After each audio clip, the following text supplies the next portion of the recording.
The best record in the NFL over the last 22 regular season games belongs to the Kansas City Chiefs, who are 19-3.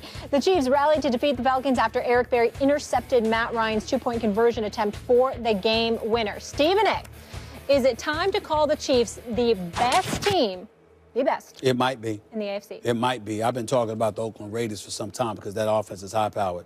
Don't go out too much on a limb there, it might be. It might be. I can do that. I can afford to do that. You see what I'm saying? Here's the deal. Kansas City is both sides of the field.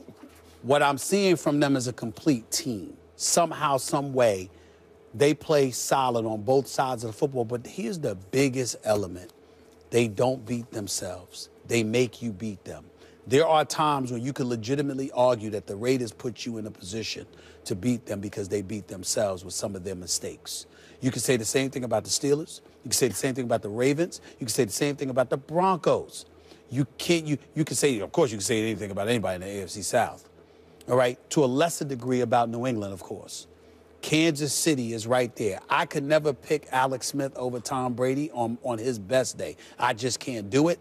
But I am paying attention to the Kansas City Chiefs. And right now, they appear to be the most complete team. I would say yes. That doesn't mean that'll be the case at the end of the season. But right now, it may be yes. Yeah, it is yes right now. And the reason more people aren't saying yes is because they lack sex appeal, right? They don't have that stud quarterback that makes you like Derek Carr, the X factor. There's no X factor, at least on offense, at least under center on the team. And so people are hesitant to do it. But you know what I see as the X factor is Andy Reid. I mean, Andy Reid is like Marty Schottenheimer plus.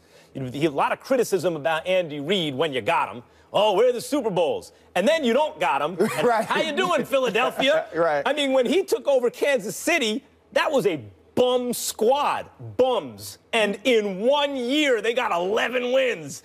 And they, 9 wins, 11 wins. I mean, wherever he go. And then Andy Reid teams also advance in the playoffs.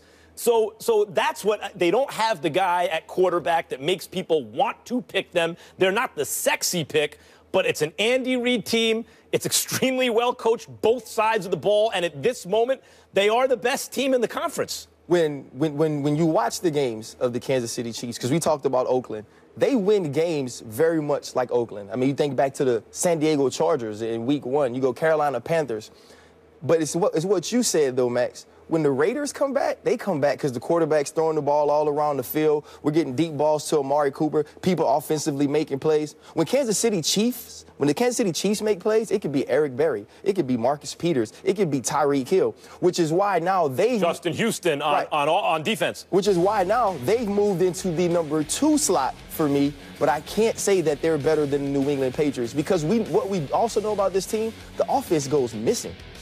You think back to early on in the season, the games against the Texans, games against the Steelers. This offense sometimes puts this team in places where they can't come back, where Eric Berry and Marcus Peters and Justin Houston can't make the plays to get the game won. Yeah, it's all special teams, defense. And so what makes me nervous is when you get into the playoffs, if a game gets down to Alex Smith and this offense versus a Derek Carr and the Oakland Raiders versus a New England Patriots and Tom Brady, it scares me that they won't have the firepower to pull those games out. But for what they've done as a total team throughout this season, I think they show us on Thursday night that they're the best team in the AFC West and can compete with the New England Patriots. They force turnovers better than anybody. I mean, they're number 1 in the league. Now, they're 28th in yards allowed. They're 27th against the rush. And somebody should be able to exploit that.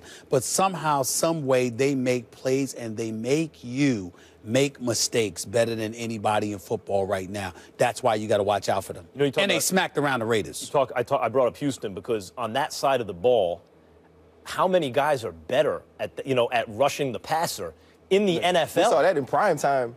First game back against Denver. Right. Even when you account for all the games he's missed, the only guy has more sacks than him over that time period, over his career, it's J.J. Watt and Von Miller. And it's not that many more, and the dudes missed 10, 11 games more than those guys. They have weapons on both sides of the ball, but they missed the stud quarterback. This Thursday, when they go up against the Raiders at Arrowhead Stadium, that ain't about them. No matter what happens with Kansas City, they already smacked the Raiders around once.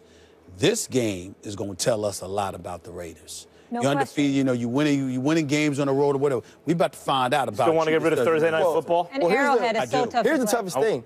That's a terrible place to play a football game. Right. When we were as good as we were, when we were winning Super Bowls, we were going 12-4, and 12 wins seemed like for sure coming into many seasons, we would go down to Kansas City and get our butts whipped. Why is it? Because it's so loud? I don't know if it's loud, if the red is ugly. I don't know if the fans are too close. That team is different there. That defense has always been different there. And you talk to many people, when you smell that barbecue, when you're pulling up into the parking lot, you know you're in for a long day. It's intimidating. And so this is going to be exciting for me because that offense, Oakland's offense, has to go in there and make plays. And I think Kansas City shows that they're the cream of the crop in the AFC West on Thursday. We shall see. It's going to be good. Ryan, thank you so much for being with us. Thank we you, will guys. see you on NFL Live. I can't wait for this last take. What is it? Last take? Final take. Oh, man. Please tweet us after #Final Take. We want your commentary. Final take. Listen, I will and you started off, right? I will allow you to critique me. I'll be doing most of them, but my man here is going to do some as well. But you know what? I will allow you to critique me. I usually don't, but I will allow you to critique me on this one. We got to talk about it on the radio show. Oh, Lord. All right.